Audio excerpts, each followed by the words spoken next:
So this is my one and only slide. This is a tale of two gentlemen.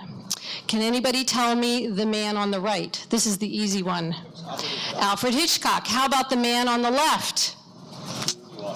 Any ideas? Captain George Vancouver. That was it. Okay, so I'm going to tell the story of George, Captain Vancouver, first. He came into this area on a mapping expedition in the late 1700s. And he sent his men out one morning to do mapping in the waters of British Columbia, the inland waterways of British Columbia. And as every mapping expedition will do, they decided they will eat mussels first thing in the morning. Well, the mussels were toxic.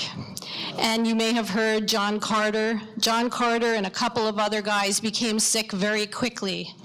Well, the lead of the expedition said, okay, I've got a great idea.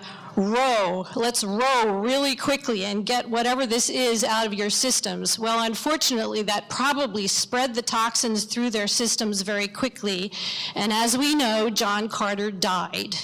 And you can go into British Columbia and you can find Poison Cove, which was named because of the death of John Carter. And the others who were sick, they actually did recover. Well, what do we know about this poisoning? It's paralytic shellfish poisoning, which is known to have been in this area. Well, that was the first documented case from this area. But coming a little closer to home, in 1942, there were tribal children in Seattle, Washington, right there at the mouth of the Straits of Juan de Fuca, who actually died. So our state monitoring program began shortly thereafter in the 60s. And what we have found is that these toxins in shellfish have spread from the northern parts of Puget Sound to all throughout Puget Sound, except for perhaps Hood Canal. How do these shellfish become toxic?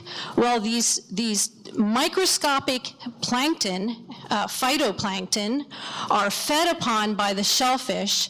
We, humans, then eat the shellfish, and these compounds that these phytoplankton produce, we don't know exactly why, then can poison us.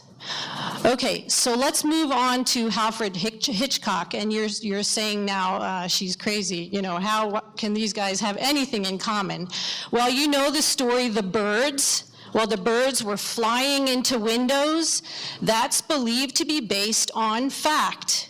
And in fact, in 1991, in Monterey Bay, California, birds were flying into windows.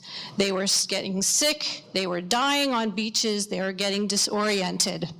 So it's thought that his story, which came out in the 60s, was based on fact, but scientists didn't quite know what was going on. What we now know is that these seabirds were feeding upon planktivorous fish, sardines and anchovies. They feed on the plankton. And then again, these toxins were getting transferred up the food chain.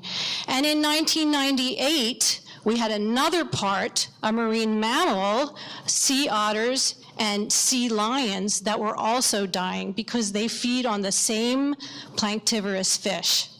Do any of you go razor clamming? It's really fun, you should try it. But what we know is that razor clams can sometimes become toxic on our coast from this same poison, domoic acid. It's very well controlled. So now let's come to modern time. What do we know? Is everything solved? Does the health department have everything worked out? Oh, and by the way, your shellfish are completely safe. The state health department does a really great job. Well, a new toxin now has emerged in Puget Sound, diuretic shellfish poisoning. And you can imagine that's not a very fun one. There was a family with 2 small children and a father who became sick one night. They were camping in a tent. It was not a good situation. So it's a new one now that the monitoring folks have to take care of. What are we doing about this? Well, at NOAA, we have a couple of programs that are basically volunteer monitoring programs where we give folks a microscope, we give them some methods, and they are sampling in Puget Sound and the outer coast to provide early warning of these problems.